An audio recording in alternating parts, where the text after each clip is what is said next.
fewer better. I keep saying that. That to me, I personally, this is a person's name. You need to check, but I think probably that's the feeling of the name of the association that this person was speaking on behalf of.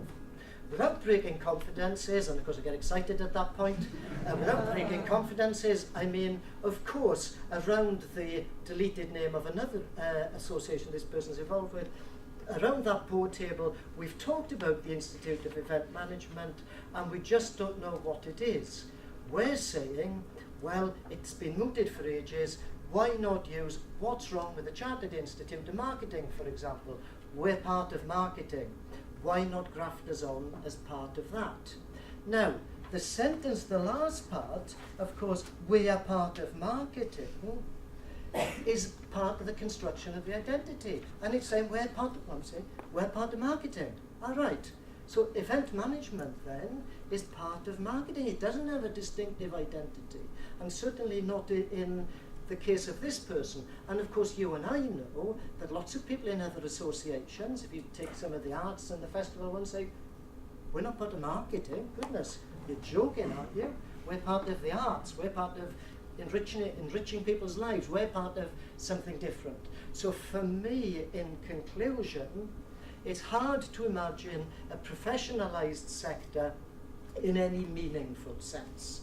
And, you know, the distinctiveness of the organisation, as I said, has emerged not through the work of professional associations, which have been around for decades, but remain relatively unchanged. The identity changed largely because of public investment in events and because of the work of higher education institutions. I hope I've shown that there's little unification of purpose or identity, both of which are absolute prerequisites of a professionalised sector according to any kind of framework that you look at. And that I think the IEM's kind of classic approach is unlikely to lead to the kind of regulated sector that I think Susan aspires to. And it doesn't really fit the kind of model of corporate professionalisation either, because they're going to struggle to get occupational closure and control because there's little employer buy-in and there's little participant kind of buy-in. So for me, I fear, well, not I fear, it's an observation. Yeah, I'm neutral in this, but so for me, professionalism ends up as a linguistic device that will describe a set of interests, albeit benign, albeit about, you know, driving up standards, but that doesn't lead to a professionalised sector. Very good. Thank you.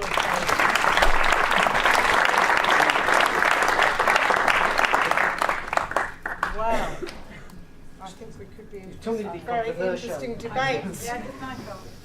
I notice now that Susan and Rhodri are sitting at opposite ends. No, I'm not going to put you We're in the middle of them. It's absolutely fine. Clearly, and I'd like to thank all three of you, because I think it's very interesting hearing all three presentations and very different thinking and approaches. What struck me in every instance is this sort of, we're talking about this from a UK perspective, and obviously we're in front of an international group here, is that it would be great to hear from the audience in terms of the international approach, and if anybody has come across examples of a single professional body anywhere in the world that has managed to, you know, begin working through this process of achieving some formal accreditation and professionalisation in the audience. We do have a microphone. I think it's fair to say you can probably hear all of us quite clearly, but I think from the audience, if we may have a question, gentleman at the back. Since this young man can run my background faster really than I started in sports and leisure management, and I'm old enough to remember, you know, sitting 25 years ago we started sports and leisure. I was lucky enough when I started in my career in sports and leisure and then leisure centres and running event centres, I was told to join this professional organisation, which happened to be ILAM, and I was trying to join this rugby club, and that's got me the job, basically. The good news story actually is it's ironic that the Sector Skills Council sat in the middle, is the Register of Excise Professionals, which I was instrumental in helping to support and start, and eventually end up managing, doing a similar role at the Sector Skills Council for Sport and Leisure. It's now gone worldwide, regulated by Skills Active, and in this case would be the equivalent Sector Skills Council. So there is a very good model. It's gone worldwide. Australasia, America are taking on board what they've done, and you can't really get a job in this in the fitness industry without a reps qualification. So that's a good news example.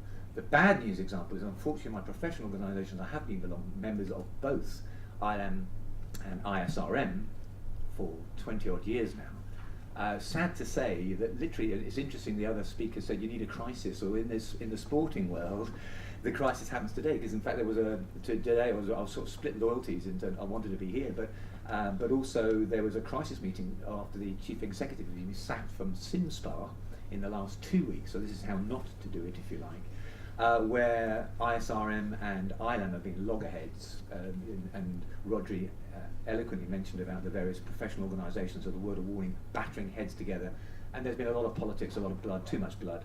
The good news for the sort of events industry is it's a new organisation, but there are still those faculties, and there's the outdoor events organised as well to add into that list of myriad of areas.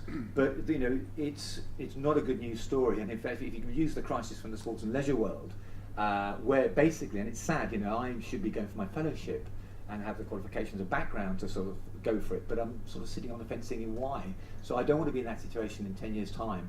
Unfortunately, it's probably too late for me, as the speaker again said this morning. We've got to think of the next generation, and we've got to be planning, but before you leap, I would just say be very, very careful. Look at REPS. There's a very good worldwide organisation. It did involve regulation. It didn't mean sitting around looking at national occupational standards and having the correct standards. But look at the bad news story of perhaps what's sadly, unfortunately, my two professional organisations, and I'm very level-headed, got a chip on both shoulders of ISM, and I was telling this for years, this is what happened, and unfortunately it's resulted in difficult economic times, which Rhodri alluded to, that if people are going to pay, as I've got to now step up to £200 a year, and it was summed up really by my head of school when I said, well, I'd like my students, and he said, what do you want that for? What do you want to put your students through this organisation for? Where's the money come from? So the bottom line is, the proof in the pudding is, what's in it for me, or as the student or the aspiring professional? What is that professional? It'll be sad to think that Susan is probably right, then it'll be just a bunch of academics. You need to get industry on board. If you don't get industry on board, it's going to fail. Because I come from an industry background, so I'm biased towards that approach. But if you do get industry on board, it will work, and it can be regulated. Great, thank you very much. Question in the next block around, lady middle row, please. So If you could, I could ask you to just hold on for the microphone. Hi, Emma Absalom from the University of Greenwich. I'm doing some research at the moment into leadership skills, and as such I've had a little look at the Canadian Human Resources Tourist Council, if that's not right, their meetings and standards. And I just wanted to make a point really that the industry seems very resistant to these occupational standards.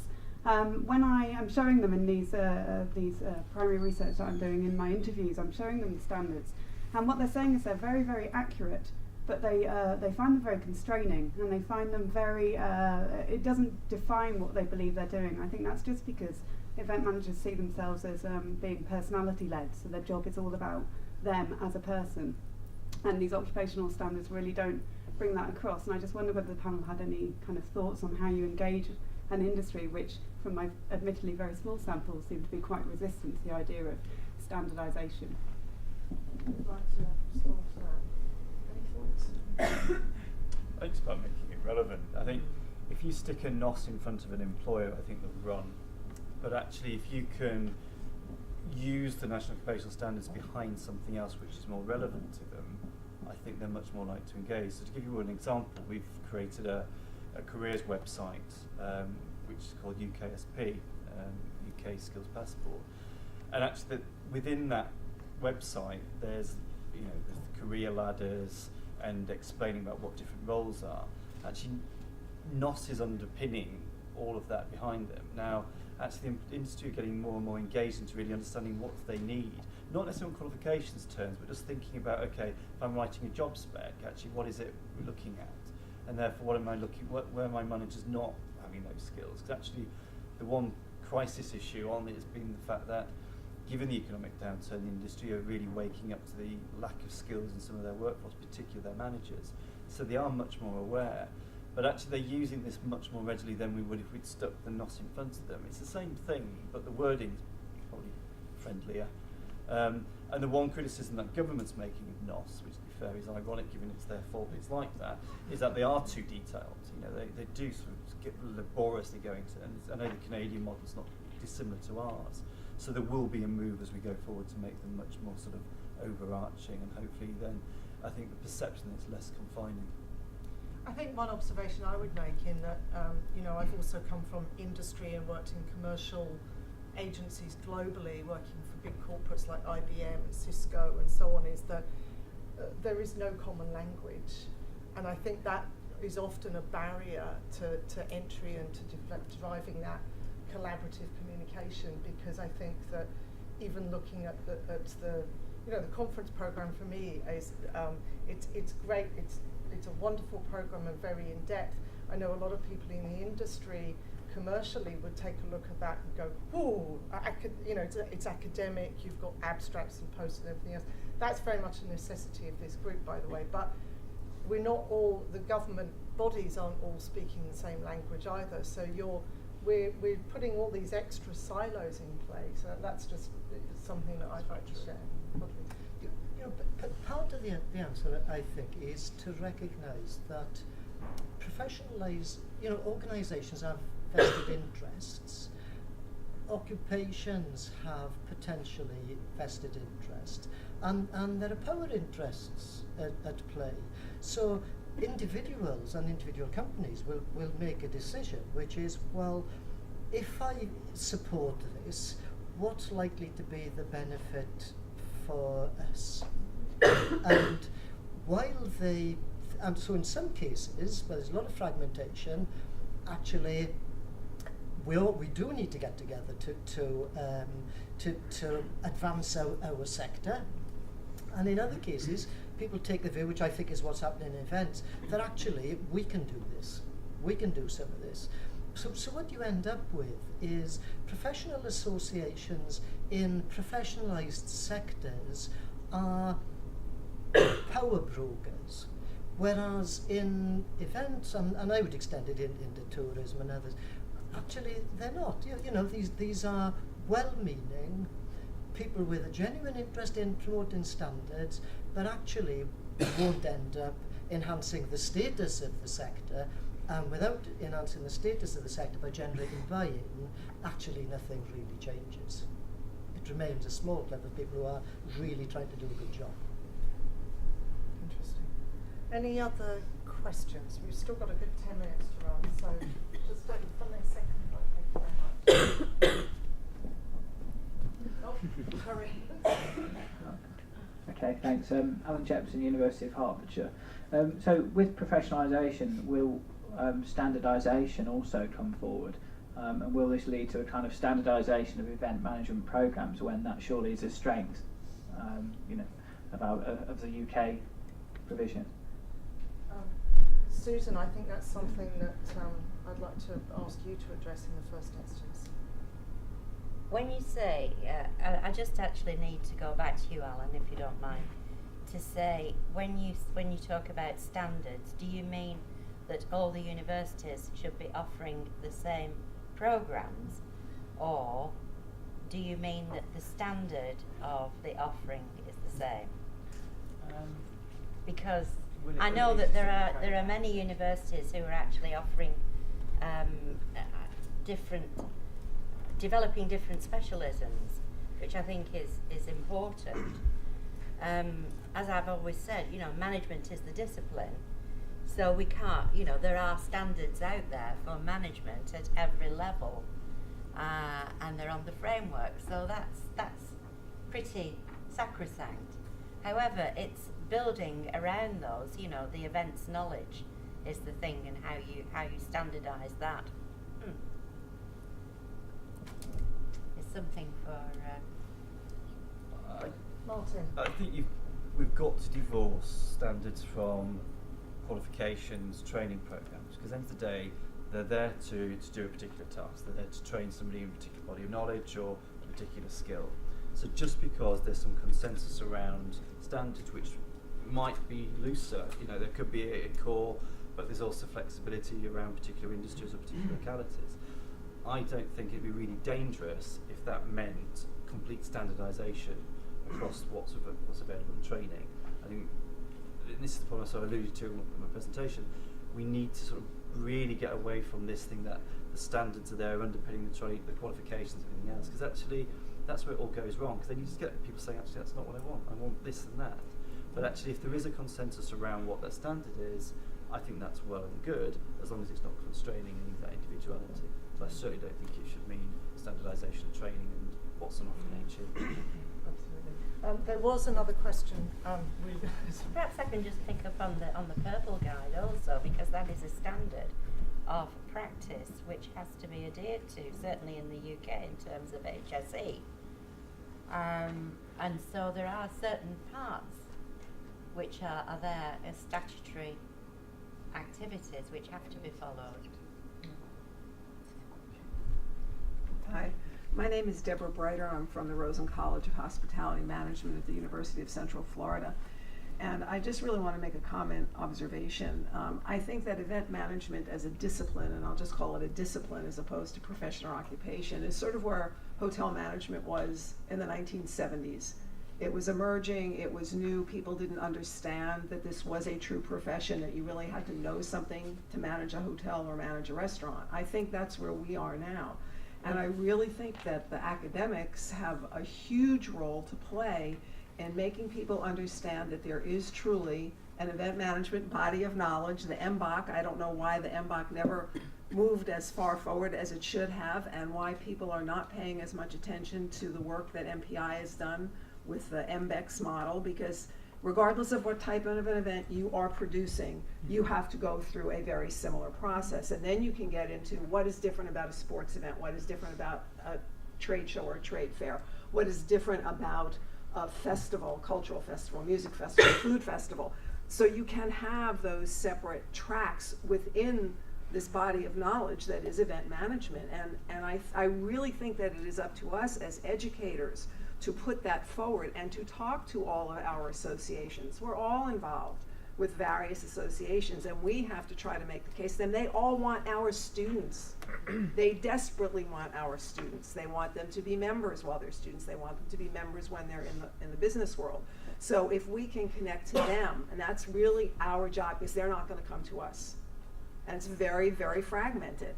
And I think to a certain extent will always be somewhat fragmented, but I think that with this discipline emerging, we can make great strides, and I think 20 years from now, it will be very, very different. That's my comment. Thank you.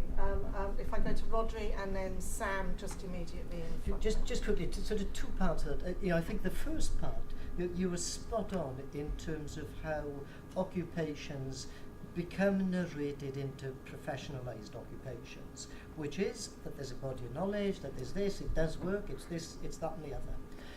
In the UK, I think it is different in the States because MPI have got a lot more members. In the UK, there is no buy-in to that from universities or from employers. Where I part company with you is that I don't think it is our role to do that. I think it's our role to take a critical perspective, to understand, to see what the dynamics are, and of course, like any other group that has an interest in certain occupations, to act accordingly. And our principal thing is to kind of understand the events world and to educate students. I'm not sure for us it's for us to create a kind of an occupation that has particular then kind of interest which leverage greater benefits for it. That's a kind of another debate. I feel a follow-up debate coming on, definitely. Sam. Oh, I don't know which hat to put on now. Would you like to just introduce yourself? Yes, sorry. Hi everybody, good afternoon. My name is Sam Allen. I'm here with several hats. First and foremost, I sit as immediate past chair as of 24 hours ago of Meeting Professionals International here in the UK and Ireland. I sit, in fact, one of those quotes has to come from me. I'm not really sure which one it is. I started getting hot and flustered when I saw those. I also sit as vice chair on the Business Visits and Events Partnership, so how many times can one person knock the associations I'm involved with? I'm head of sales at the Barbican Centre, so I actually do have a day job that I get paid for. And I'm extremely passionate and have been for many, many years about the professionalism of the industry. I completely agree with the fragmentation of associations. It's been my bugbear. I've been sitting on the board of MPI for 6 years. I'm still, you'll probably see indentations of walls around the Barbican where I have been banging my head against a brick wall. But equally, I would argue that we desperately as associations need to work closer together. The advent of some activity happening amongst the Business Visits and Events Partnership is great. It's not enough. We also need support from the universities. So I know, because I'm an MPI person, that we work really closely with Leeds, we work really closely with Bournemouth. We've just met, Julie and I, today. The opportunities that MPI members can provide her students, and what MPI members can give back, and what you can do for some of the lines that we were talking about. It's absolutely great, one conversation. So how do we make that with your association here work with the fragmented associations that we've got? I completely agree. I think we've also come from associations, small associations within the UK and Ireland events sector that have been led, and I'm going to be very candid, by personalities and ego, as opposed to the desire to professionalise the industry. And I think that we're at a stage now where that's changing.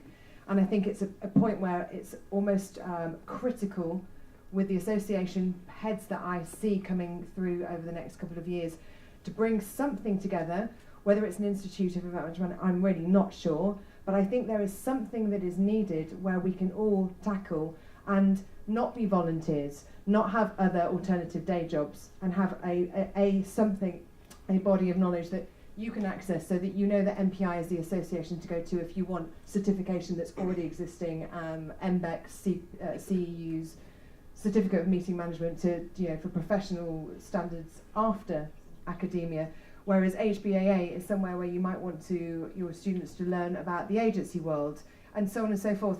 And again, we had an interesting conversation that some of the major corporates, the event managers in those industries in IBM don't even know they belong to an industry. They say they were in banking or telecoms or finance. So I think we have a bigger job on our hands, and I think there's a greater conversation to be had. I think we need more industry professionals coming and working with this association, this conference, and discussing and debating this a bit further. Sorry for talking so long. I'm very conscious of time, and I do think that this is a debate that could run for some considerable time, because days, in fact.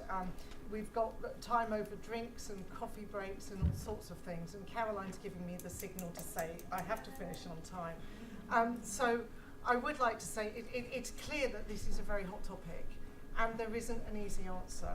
We heard this morning Nick Dubois say, and Alistair Turner, 530,000 people working in the events industry in the UK, and that's a conservative estimate. I think the economic impact study that's being announced next week will actually blow that number out of the water. I don't know anything personally about that. I'm just giving you a hunch there that might happen. So, and very, very few of those people are actively involved in any professional associations or organisations. So we've all got a big challenge ahead of us. And but one thing's for sure, it's a topic that will run and run, as they say. I'd like to thank our panellists, Susan, Martin,